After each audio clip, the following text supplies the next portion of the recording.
भारतीय विद्या निकेतन आम बेगुनिया भूखंडर शिक्षा विभाग रे एक माइल खुंट सदृश। आज ये पवित्र तिथि रे भारतीय विद्या निकेतन पोड़ाढ़ी तरफ आयोजित पितृमातृ पूजन दिवस यही अवसर में अनेक बापा माँ मैंने आज उपस्थित अच्छा परिसर रे। ये हूँ आम संस्कृति आम परंपरा आम संस्कृति आम परंपरा को नहीं आम निश्चित भाव आग को जीवा। आज कुनि कुनि पिला माने अछंती बापा माँ मान को पूजा करुछंती, बापा माँ मान को प्रणाम करुछंती, बापा माँ मानकर आदर्श अनुप्राणित होउछंती।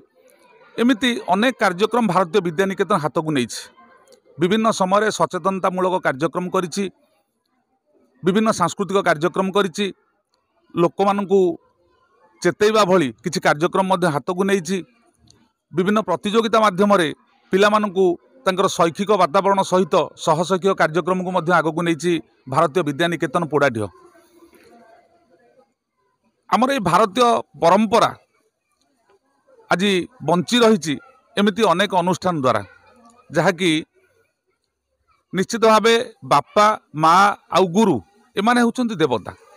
तेणु एमानंकु पूजा करिबा एवं एमानंकर निर्देश मानिबा कथा मानिबा निहाती आवश्यकता रही।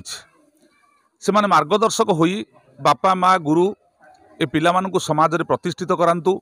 एई अनुष्ठान आज अनेक मध्य प्रतिष्ठित होइछंती ए समाज रे, अनेक बड़ मनीष होइछंती, भल मनीष होइछंती भारतीय विद्या निकेतन रो आदर्श रे अनुप्राणित होई। ए परंपरा को आमे बजाय रखिबा एवं समस्त बापा माँ माने पिला मानकु भल मनीष करंतु। निश्चित भावे एमाने आगामी दिन रे ए समाजर मूलदुआ को मजबूत करिवे, ए समाजर कर्णधार होई ठिया हेबे।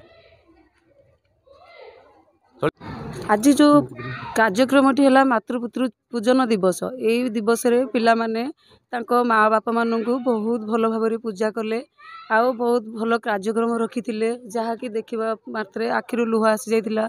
आहुरी मध्य भल भल प्रोग्राम करथिले आउ पिला मानकर भल पाठ पढ़ा मध्य होउची। सेमानकर उत्साहित देखि बहुत खुशी लगुची। पिला माने बहुत आग्रह सहित प्रोग्राम करूचंती, पाठ मध्य भल पढ़ुचंती।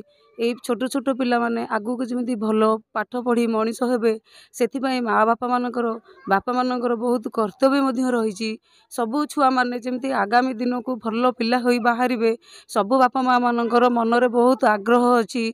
जो छुआ माने कि आज छोट अच्छी काली बड़ हेबे, आज यही दिवस रु बहुत एमती प्रोग्राम है प्रोग्राम रु बहुत बुझिया को मिलला जे पिला माने आगामी दिन बड़ होई जिभली भल पिला हेबे माँ बापा मान पाखे पूरा रहिबे।